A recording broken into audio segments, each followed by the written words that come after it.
Hey, let's do this. Roundup this week. What do you need to know on the new crowdfunding games? The calm before the storm, but as always, there's always games launching. There's always games to talk about. There's always interesting takes to be had. That being said, let's give you the most complete roundup I can on a weekly basis. Let's do this. So if you missed my review earlier in the week of Spirit Island, Horizons of Spirit Island, or Star Wars Pandemic, the Clone Wars, go check those out. I'm really proud of the Star Wars one especially. I feel like that and Scooby-Doo, even though they didn't get the views, I really liked those over the reviews I've done on this channel as a whole. So if you haven't checked those out, there you go, a little self-promotion at the beginning here. But otherwise, Wonderland's War, right? Wonderland's War is putting out a mini expansion and reprint of this area control bag building game where you're drawing chips, tokens, cardboard, whatever's out of a bag to go around a table, area control, and have asymmetric powers as one of the various factions, one of the various Wonderland, Alice in Wonderland's main characters. And so this mini expansion is just adding more cards to give more variety. It's $15. It's going to cost you another $15 plus shipping. So the question you have to ask yourself, is it going to be worth $30? Now, it's raising a lot more money right now because a lot of people are getting in on some of the deluxeifications that they weren't able to get widely available at retail, because they got it at retail and they want the upgrades, or they're just getting in because it's all on the hotness right now. Everybody's putting out glowing positive reviews. I haven't done mine yet, so take that for what you will. That'll be later to come, maybe in the next month or so. But this is the 35 card expansion that you're getting here. The only problem I have, as was sort of indicated by a few comments in the Board Game Geek forums, is that it's not really an expansion so much as it is a replacement for the deck that you have already in the game. And so you're swapping out one of the decks that you're using for this one, which is going to be more shard manipulation. Shards are potentially a bad thing that you can get that can help or hurt you depending on how many you have. And that's what they're offering. Not that these are bad, but it's going to really emphasize that element of the game. And if you didn't like that element of the game, or if that wasn't your favorite element of the game, well, then this is an easy pass. So that's really the question. The other concern I think people had was just that, well, if you want to get just the premium chips alone, it's going to cost you $50 plus shipping. So that's not an inexpensive penny. I mean, that's slightly more than like the Geek Bits that we're offering Board Game Geek for games like Quacks of Quedlinburg. But is that much more better, or is that more cost effective than just getting cardboard tokens and buying the little cheap plastic capsules and saving them that way and having a good feel from that aspect of things too? Like, how aesthetically pleasing do you need it to be? And so that's where you need to decide your money is going to go. Again, you're going to get this sort of stuff that's going to be going along with it, and it's just enhancing it, it's replacing it, and it's just changing the dynamic of the game. And if you haven't played this game 17 times already and you're sick of the regular dynamic, do you really need it? If you're like me and you haven't played it that many times and you're wondering, okay, do I really need this even if I love this game? Because there's loving a game and there's loving a game and getting a game played. And that's where this one is going to be more of the divisive element for me. $115 for the deluxe edition, cardboard standees, and then the deluxeifications come down here once we scroll down far enough. This stuff, miniatures, game trays, all of that fun stuff. So you can get them separately if you want, and then you can get everything all in one. I mean, there you go. That's pretty much the whole campaign. There's not a whole lot else. It breaks it down. I'm sure there's some more videos down here at the bottom. Yep, video shipping, but that's it. It's raising, $250,000 in the first couple of days, so that's really good. Especially considering the price point is only $15 for the mini expansion, but that means you also have a lot of people getting it that missed it around the first time. So this is definitely a unique game. I think this is going to be on a lot of people's top 10 lists of the year when 2022 comes about. You know, it's October, and I guarantee freaking to you, Hyperspace Kraken, that somebody is going to put out a top 10 list within before the end of November. Guarantee it. Anyway. Mine will be sometime like late December. I'll be lucky if I get it done by before January. Anyway, that's Wonderland's War Shards of Madness expansion with reprint. Next up, surprisingly, actually much lower than I expected this to be in the first 48 hours, we have Deep Madness. A reprint as well, but with a new expansion for the horror survival dungeon crawl game, which is like underwater and the tiles get devoured. And we'll talk about that in a second. But the reason I was wondering this when I talked about even on the hype video, the upcoming hype video that I do on a weekly basis, that was really the question is, this game has really raised like a couple $1 million between the previous 2 campaigns. And what is the saturation for a game like this on the market? Because as you've seen, dungeon crawlers, scenario-based, campaign-based games are a dime a dozen. And now we're just getting it with this as well. And that's what you're getting here. And do you need a Reborn version of it? Now, you're getting fan-crafted scenarios. Okay, awesome. But this is also, from what I have heard, I have not played this one personally, this is a really, really hard dungeon crawler. And like frustratingly hard from the comments I've heard at times. And some people really like that. Some people like the I can't win and I have to action optimize to the 10th degree and that's the only way I'm going to be able to win. But at some point that also becomes a little bit too frustrating from my standpoint, which is why I don't have a game like Ghost Stories. I don't have Last Bastion anymore. I got rid of it because it was overwhelmingly too frustrating and not enough rewarding. I mean, I'm okay with a low win percentage, but 10%, no. 40%, sure. A third, okay, you know, we're getting there. But that's what you're getting here. And the actual surprising thing here is even with the revised core, if I pull this up so you can see it beyond my face here, the core is 85. The new stuff is 100. The new stuff is going to cost you more than if you just wanted to get in. And if you want to get upgraded, because again, this is a revision, you have to buy an upgrade kit too. So it's going to cost you $125 before like the $20 to $30 of shipping. So you're going to buy $150 worth of expansion here with an upgrade kit if you're one of those people. Now, do you need the upgrade kit? That's a whole nother, issue, because is it aesthetic? Is it actual gameplay? Is it really significantly altering things? Or is it just kind of, well, it looks prettier and there are some prettier things in it? But that's what you need to kind of figure out here. They go through all the sculpts and I'm going to slam them for this because I do it on all the pages, right? Look how far I'm scrolling down, right? I'm scrolling. This is all still content, talks, videos, how to plays. And we finally get down here to the game features, which if you can't see it in the lower right-hand corner of the scroll arrow on my computer here, but it's literally 90% of the way down the page. And that is always freaking irritating to me. I mean, I like the fact that you said what's new at the very top, but if you're someone who's never seen Deep Madness before, if you're not someone that's, not even knees deep, but if you're not like almost pits level deep in this game, you're not going to have a clue how to play this game until you get 90% of the way down the page. And that's not going to attract new people, right? If you're going for the lay crowdfunding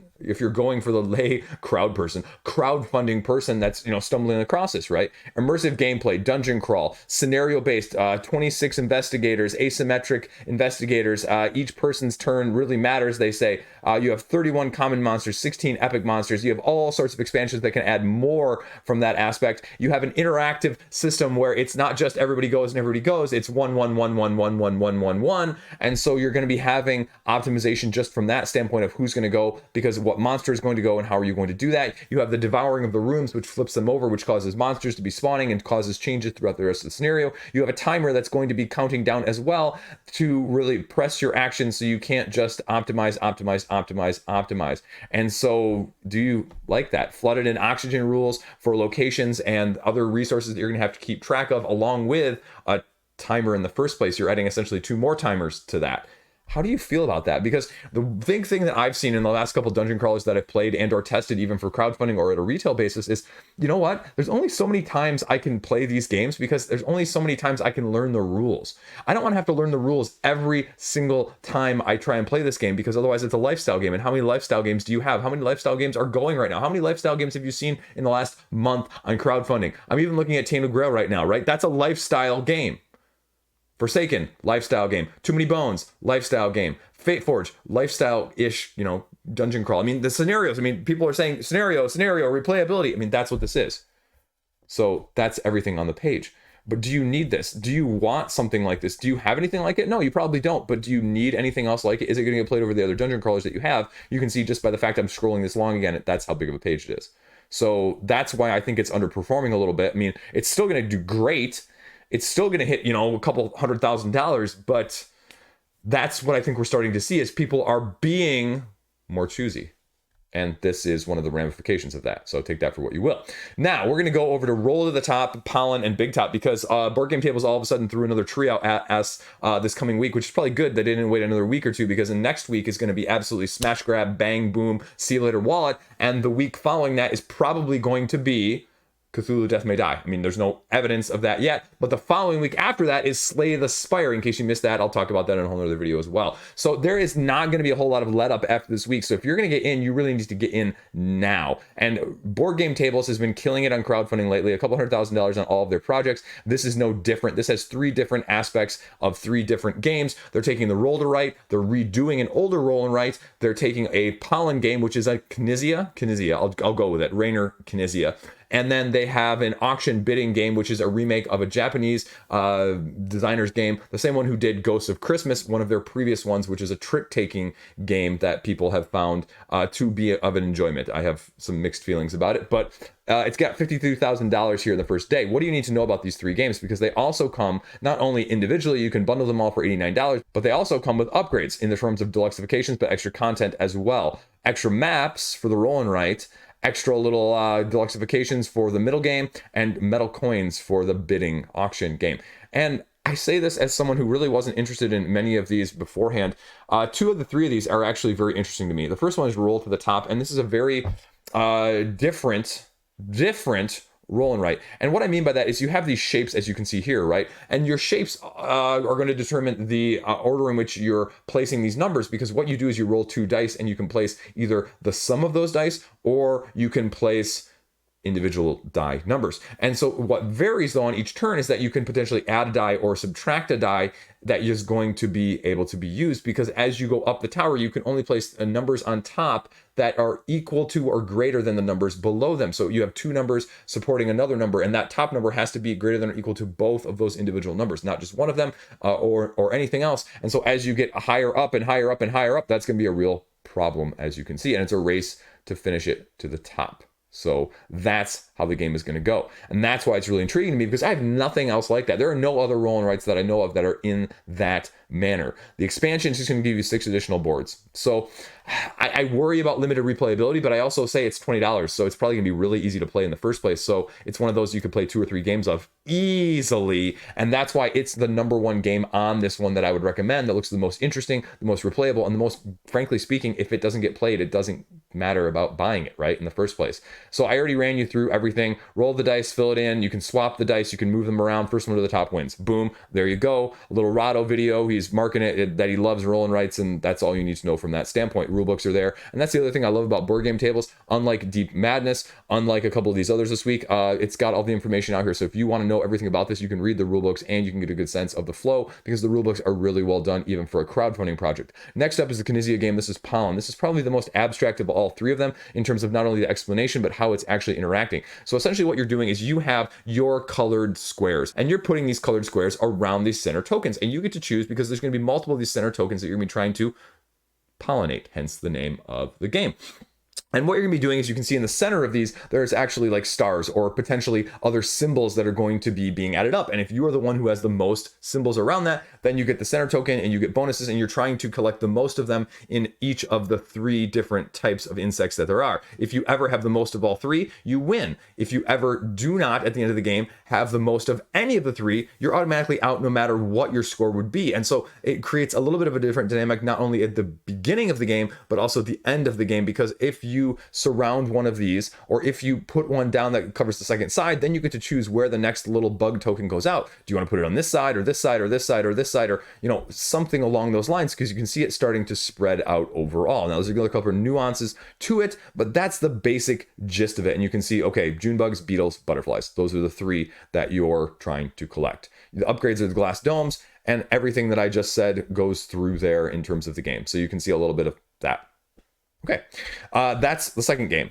The third game here is Big Top, and this is a remake of a closed action economy bidding game that's only 3 to 4 players. And that's probably the biggest limitation as someone who has trouble recently over the last 6 months getting 4 players, let alone sometimes 3. That's more of the issue, because what you're doing here is you're essentially bidding on these auction pieces that come up in the center. And if you're the first person, if you're the person who puts it out, you just make a starting bid. If no one else bids, then you get it. But why would you want to bid? Well, these cards are only scored based on the points that they're in the upper left-hand corner, but these cards are only scored based on the points that are in the upper left-hand corner. Well, how do you score them? Well, you have to have all of these lower bid values covered. Well, those bid values are the coins that you're actually having to pay for them. So even if you bid them and you don't win, you still get to cover it up. But if you bid that, you potentially could have to pay it too. And like I said, it's a closed economy. So your money that you're bidding is going to go to someone else. It's going to go back and forth until I think somebody gets a certain amount, or somebody reaches a certain endpoint. You like run out of the deck or something. But I don't remember the exact endpoint,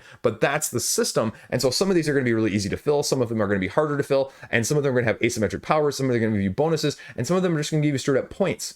And it's a clever system that you've probably never seen anything like of. And so I was really impressed reading through the rule book, but it's going to require a group dynamic that's actually going to be enjoying that in the first place. And that's probably the biggest problem with that game. It's like, I would love to play this game, but I'm not sure I would buy it, because again, I'm not sure I have the right group for it as much as I like the idea of it. So like I said at the very beginning of this, the top one of all 3 of these for me is easily Roll to the Top, by far and away. Roll to the top, it's at the top. Anyway, I didn't even try and do that. Bad dad joke there. So there you go. Any one game is going to cost you $4 shipping. So that's great, actually. I look at Big Top with the expansion for $4 extra shipping. It's going to be costing me like something mid-30s. So that's the one I'm really, really, really tempted by, even though I wasn't planning on backing any of these. And I'm looking now at even Wonderlands War and wondering if I need that. Wondering, haha, see, I'm doing it without even trying today. I am on a roll. Okay, I'm done. Next game. So, speaking of games that don't have rulebooks on the page, this is Wander. This is the sequel standalone expansion to Wander, the Cult of Barnacle Bay, where you're these pirates and you're fighting off other pirates. Well, in this one, though, you've stumbled on some deep magic, and you've disturbed a whole bunch of ghosts and a whole bunch of crazy animal pirates, and you have to fight them off using a couple new mechanics like cannon and fire and that sort of thing. What you're doing here, and I can't make this stuff up, the ghost pirate chicken lord LaCluck. It's not doing nearly as well as I thought. I mean, it's still got $44,000, and it's got a huge, massive goal to $125,000. The problem is there's no rule book. The problem is there's a little bit of dynamic at the top that tells you, okay, what are you getting? Here's a little exclusive. Here's the old game. Here, talk about getting some of these stretch goals and, you know, some of the optional add-ons from all of the previous games and the individual character expansions. That's great. And then they talk about some of the new stuff here. You can see that. They talk through the new characters. The Kurthukin, almost coming out to a different word there for a second. That would be inappropriate for work. But then they run through some more artwork here, but you can see I'm already like 60% way down the page before they start getting used to what actually the game is bringing and why you should be backing this as a light dungeon crawl dice chucker.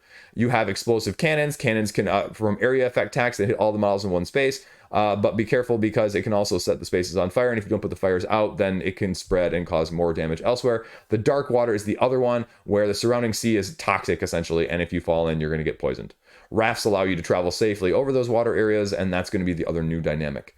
The problem is there's not a whole lot else that tells you why. The only thing you have down here are 3 paid previews, and that doesn't really help you. So take it for what you will. I mean, it's got more money based on just what's on the page than I thought it would be having, but it's also got a 3 times funding goal of what it's got raised right now. So we'll see. I could see this one having trouble. I could see this like being more of Quad Heroes, where give it an overhaul, lower the funding goal a little bit, tell people why, tell people what, give people more stuff in order to, you know, understand what's going on. Again, because if you came across this not knowing the original, I don't think it's going to attract a lot of other eyes that aren't familiar with that, just like Deep Madness. So that's my big criticism here. We'll see where it goes. I could see it still funding. I mean, it's off to a good start, but will it actually keep up that start and keep up the momentum? And lately on crowdfunding over the last couple of months, that has not occurred. So that is my big wary issue from that standpoint. Next up, 7th Sea, City of 5 Sales expandable card game. Expandable card game, it just makes me worried. $38,000 of $50,000 total raised from that standpoint. So it's actually doing really well. I'd be surprised if this one doesn't fund, but expandable card games always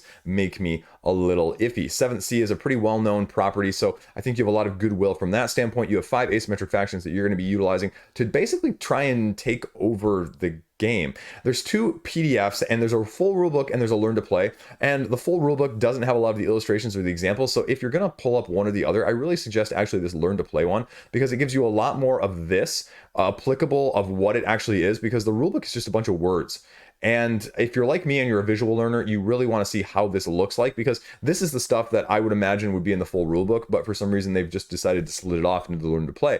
So you can see, okay, so how you're doing things. You're going through the main city action phases. You have 5 phases through 5 days, and at the end of 5 days, if no one has won, the person with the most renown wins. But if you don't need to make it through all 5 days, well, one, you can destroy everybody else's leader. That's a win objective. The second one is you control 3 of the core city objectives. But if you get the same victory conditions at the same time, at the end of the day, control 7 renown. But if I control 3 areas, I beat you. So 3 victory conditions, but not are all created equal. They run you through the 5 phases of the day right here. Dawn, planning, high drama, which is where most of the stuff happens. Plunder and dusk. You have dueling as well that's going to be present that you're going to have to deal with. And that's the only thing I really didn't get a good sense of in terms of the gameplay here.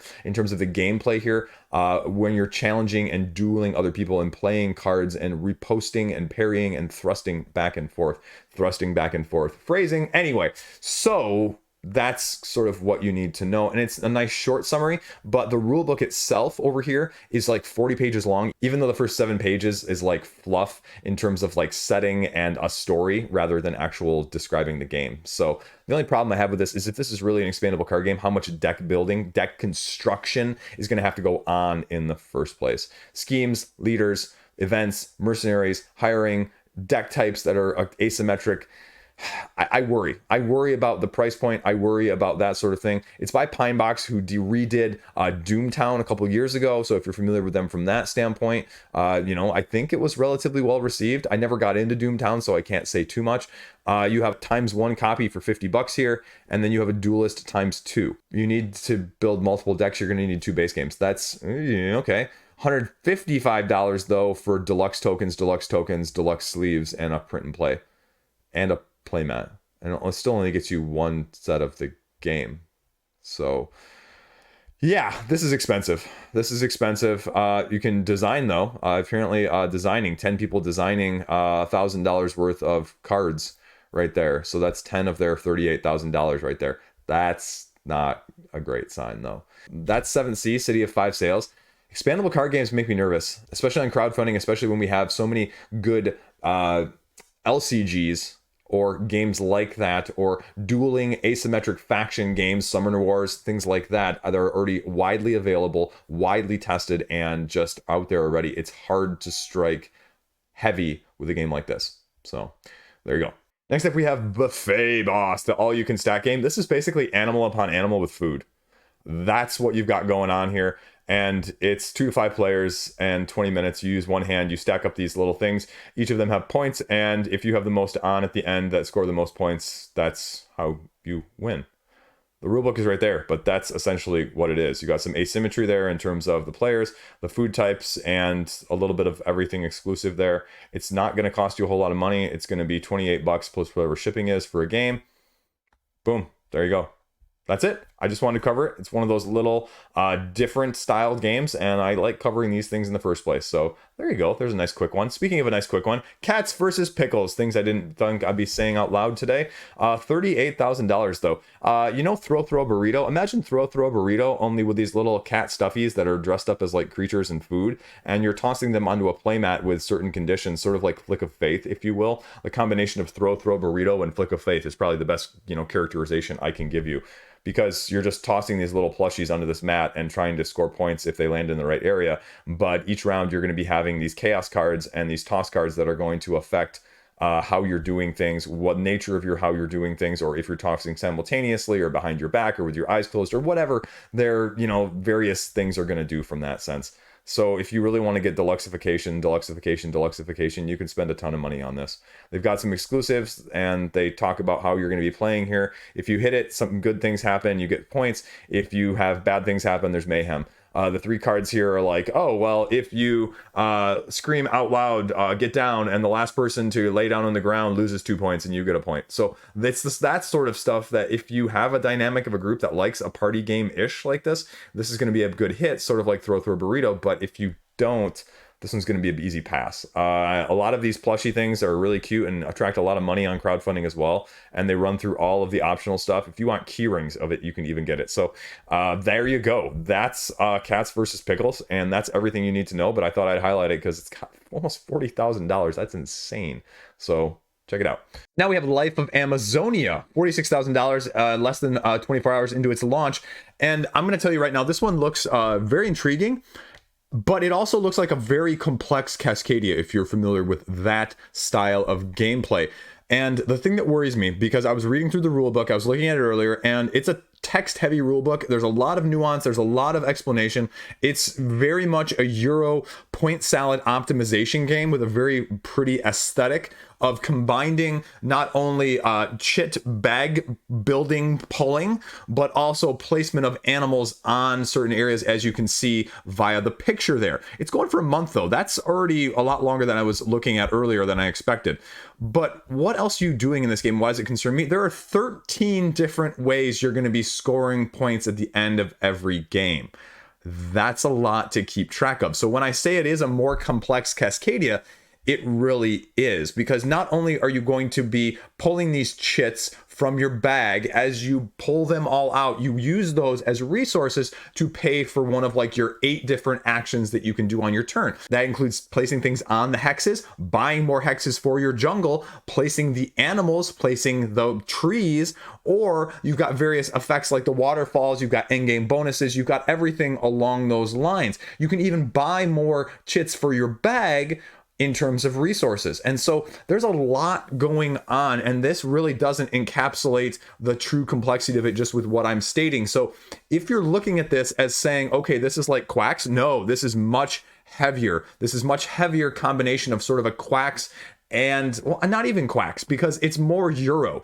There's really no luck in that sense that you need to like pull or not pull. It's pull, see what you get, take as many actions based on what you pull, rinse and repeat until all the things are out of your bag, then put them all back in and go again. And you do it over a certain number of rounds until the game ends. And most of that is, I think, actually not a certain number of rounds. And then you go until not a certain number of rounds, but until a certain amount of animals or piles are out. You can see here, like they have the 3 or 4 different currencies that you're going to be using that are going to be paying for all of your actions. The nice thing is you just go and do as many actions on your turn as you can. So it's not like you can only take 1 action per round or a certain number.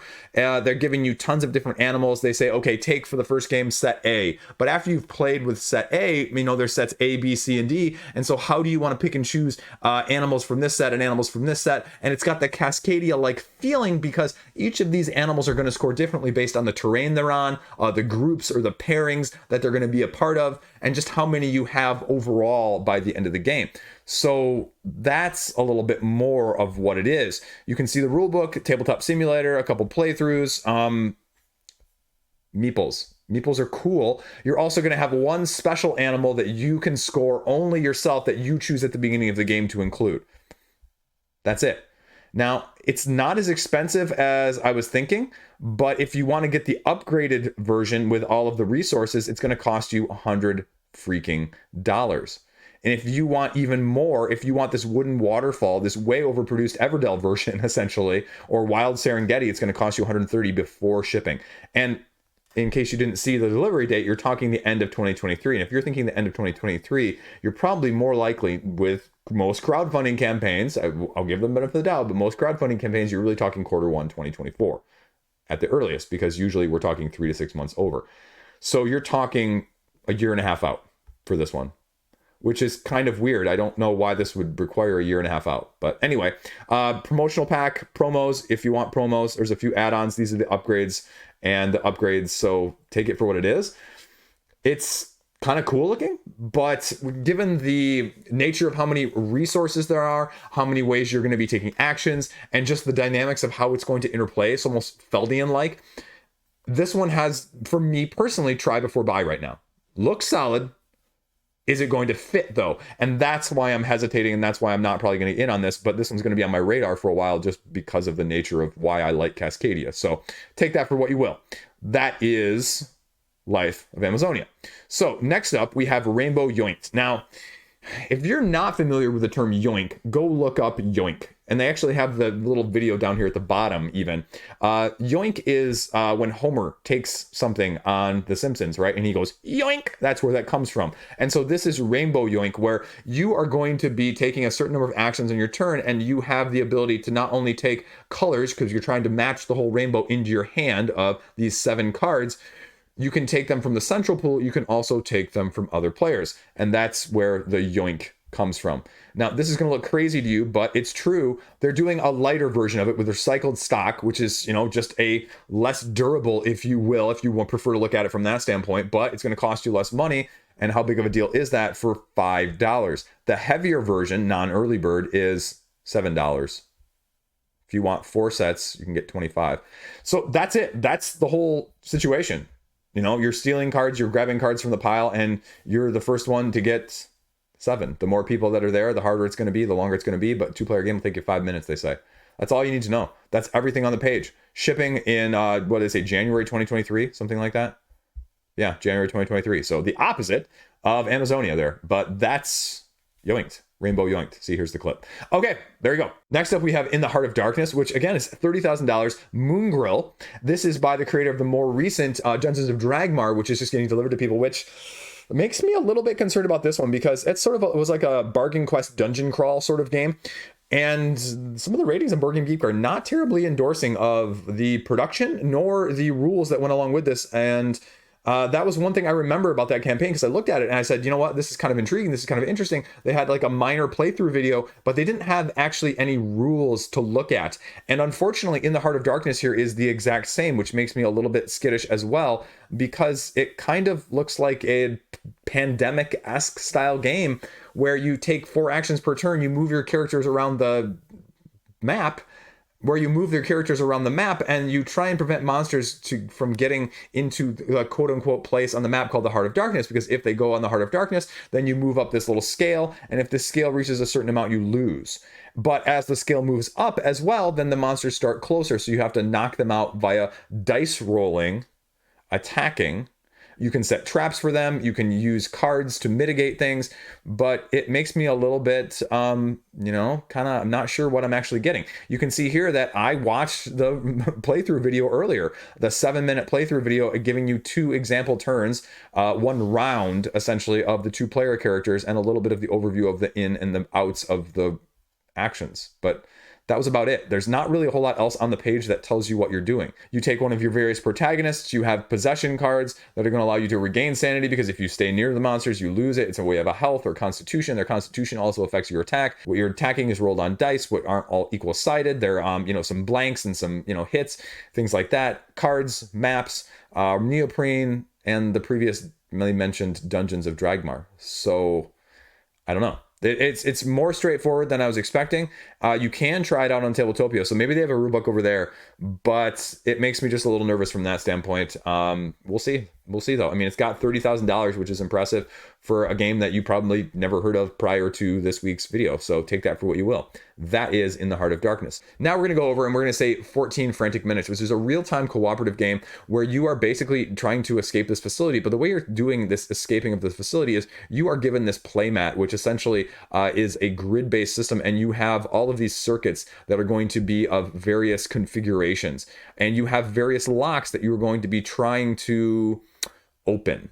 And you can see here all the pieces that are going to be, present for the 4 players, or if anywhere from 1 to 4, because you can adapt it and you can just take more or less depending on the number of players. And so essentially what you're doing is you have right down here these set challenges, and there's challenges 1 through 5. And as you based on a timer that has a soundtrack essentially.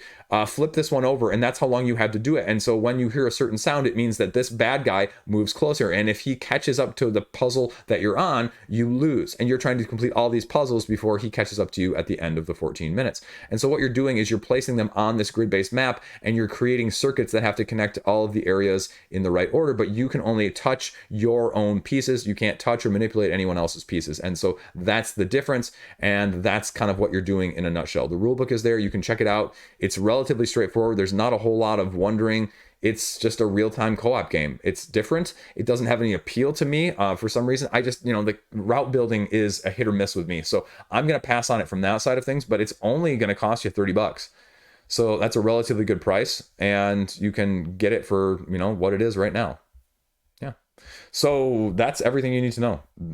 Really interesting concept. I can see why people would like it. Shipping's gonna be around $11, so you're gonna get $40. Not bad. That's 14 frantic minutes.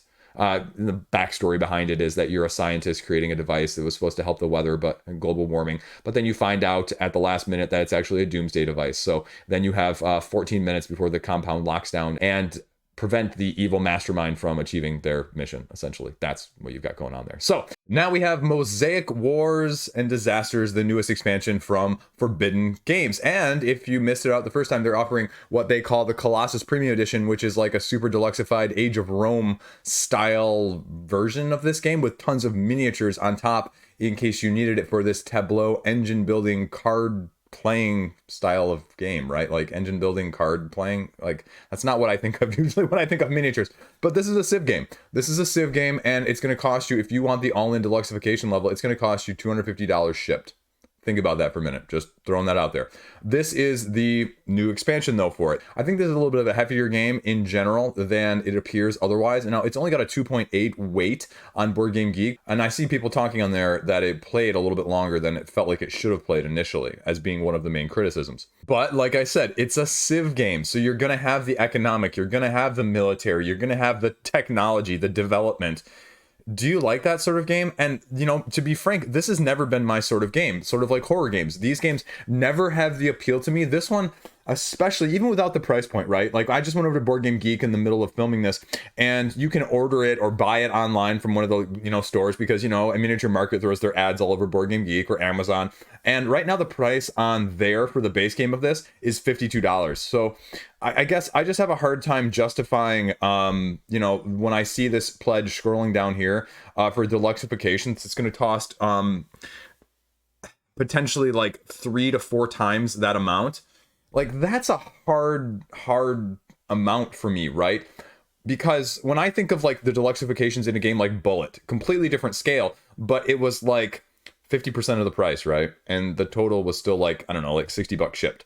And so it's just that sort of comparison I just can't get out of my head. Is like, this is not like 50% of the price. It's like an additional like 300% of the price for deluxeifications.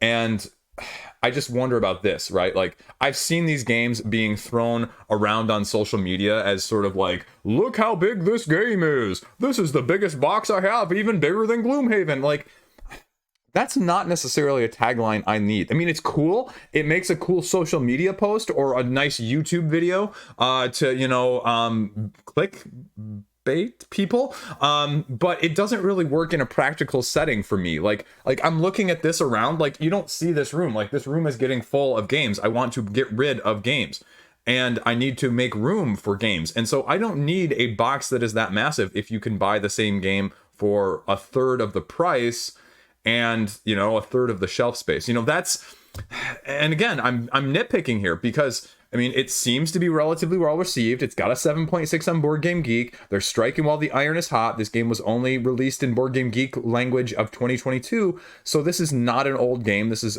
striking like we've seen on crowdfunding. The Disaster and War expansion is adding more modularity. They have the rule book here, but I mean, look at this. This is going to cost you, with 104 miniatures, the premium edition Sphinx here. That's the Sphinx edition base game. The Colossus compatible version is $69. That is, the Sphinx version is $35. Again, that's 100% increase for the deluxeification. That's a lot of money. And you have to really love a game like this if you're going to get it in this way. Nothing bad about that. If you have the money to spend and you love this game, my answer is always, despite my criticisms, my answer is always do what's right for you. It's just also don't be suckered in by the pretty components either. It's a balancing act from that aspect of things. It's modular with the expansion. I like the fact they have the rule books up already, not only for the base game, if you're not familiar with the base game, but they have the rule book here for all of the variations that you're going to see with the 2 new civilization achievements, the 2 new wonders, the 2 new towns. So a little bit of everything there, new technology starting. Everything there you can see, and just a little bit of everything else that goes along with it, even in terms of the disaster cards. So I wish that there was a little bit more of what the game was and how you're doing mechanisms, because again, this is one of those pages where it doesn't show you anything but the components, and then it runs right into the reviews, the quotes, and the how to play videos. And I just love a little bit more, why should I get this game over another Civ game? And clearly I'm in the minority too, because I mean, this is probably almost secondary to Wonderland's War, the biggest winner of this week easily, because it's also just launched the day before this video airs, as compared to those other games that launched either 2 or even 3 days earlier. So shipping is fine. Shipping's actually not that bad if you look at it. I mean, assuming it stays that way. So, I mean, it's a hefty one. It reminds me very much of Age of Rome. And so your mileage may vary. Do you want another Civ game? Do you have another Civ game? What makes this Civ game better? Go watch some of the reviews. Go read the rulebook. It's 30 pages long so it's a little bit of a heftier read. That's why you're not hearing me talk about it, because frankly speaking, it's not my type of game, and I probably can't do it justice in a short period of time here. So I would heavily recommend you check out the gameplay and or especially the rulebook that they have up there now that this has been out for a little while. So 2,000 people. If you want a premium copy, they're doing like Thunderstone Quest did as well. I didn't mention that, but they have some extra copies to get this premium Colossus edition shipped to you as soon as the campaign ends, so you can be one of those people as well. There you go. Game Found, Heart of Ice Deluxe Edition. This is a solo game only. This is a solo game book based where you are going through this frozen world adventure system, and kind of like a choose your own adventure RPG style game. You have one of asymmetric characters that you're starting off with, and you go through this narrative and you basically choose which one you want to go to points of interest wise when you see these paragraphs, and it tells you where to go. It tells you what happens. You write stuff down, you take those choices, you rinse and repeat, you upgrade your character, and you go. That's the gist of it. And it's a second in a line of series from this company. I forget what the other one's called. If we scroll down here, Stormweavers. So you can get this new one for 50 euros, the previous one for 40 euros, extended version of the first one with more tactical combat for 74 euros. Ooh, that's a lot of money for that. But, you know, if it didn't do good the first time around, I don't think you'd be seeing this much money. 15,000 euros nearly at this point within the first week. That's what you need to know. How do you feel about a game like this? I mean, a great solo setup, but it's not going to be much adaptable. And how replayable is it? I mean, probably relatively replayable because you can't get through everything on the first time. But if you are a solo gamer, give us one to look-see. There you go. So a quick little jibe here at the end. I'm throwing this in as a special because I see, even between the time I filmed these after they launched beginning earlier in the week and the time I'm filming this the night before this video goes live, we see some definite changes and swings in the patterns of the crowdfunding games, right? If you pull up the page here, the hottest one is Mosaic, like I mentioned in the video. I mean, it's got 200,000 in a day. That's better than what Wonderland's War did, or very, very comparable. Speaking of Wonderland's War, they're like over 100,000 higher than when I filmed it like 48 hours ago. So that's really impressive that they've stayed on the upswing despite the price point of the expansion in the first place. Say what you will about the expansion, like I did. Then you have Deep Madness, which is sort of tapered off. Deep Madness has been a little bit slower. It's kind of hedged about 200,000, and we're going to see what the trend does over the weekend. I think that's going to be the most telling thing. Even Amazonia has almost doubled in the time since I filmed it less than 24 hours ago. And same thing with board game tables, over 70,000 now. They're almost at over 100% more than when I filmed it originally. Now, that one interesting one you'll see me not mentioning here, and that's Wander, LaCluck's Revenge. That was already canceled despite being at $56,000. And like I said, one, there wasn't enough on the page. Two, I told you that there's a lot of big stuff launching and people are starting to be choosier. You've got these other big name, big pricey projects current that have gone over the past month, but also are upcoming in the next month. And so people are being a little bit pickier, and something like this is going to fall between. I told you, this reminded me in this video earlier, if you watched that part, again, filmed days apart just to prove my point that I am not bad at judging these things because I've been doing this now for years, even before I started filming this. This reminded me of Quad Heroes. Revamp, redo, reprice. They've already said they're going to reprice, rebrand it on the page, show me more why, show me more how, show me more stuff. Rulebook, mechanisms, that sort of thing. And I think it can be successful. But nowadays, people are discerning a little bit, and that's just something to know. So, there you go. That's it. That's the roundup for this week. Short and sweet. Well, short and sweet compared to last week's. Let's see. What else do I have going on? Yeah. New video series. I have a title for it. It's not really new, but it's taking a lot of the stuff that you know me for, and I'm putting a title to it because I think it fits the channel very well. I think it fits me very well, and I think you guys will like the title too. Spoilers. If you are a Patreon member, you'd already know the title of that because I put it out this past week for them as well. If they didn't, I'll turn it down and shoot it down and that sort of thing. Anyway, that's all I got. Thanks for watching. Thanks for tuning in. Tomorrow's video, a lot of games, a couple big names. Busy 3 weeks upcoming. It's going to be fun. It's going to be fun. I love talking about things. Okay, peace out. See you around. Have a great day.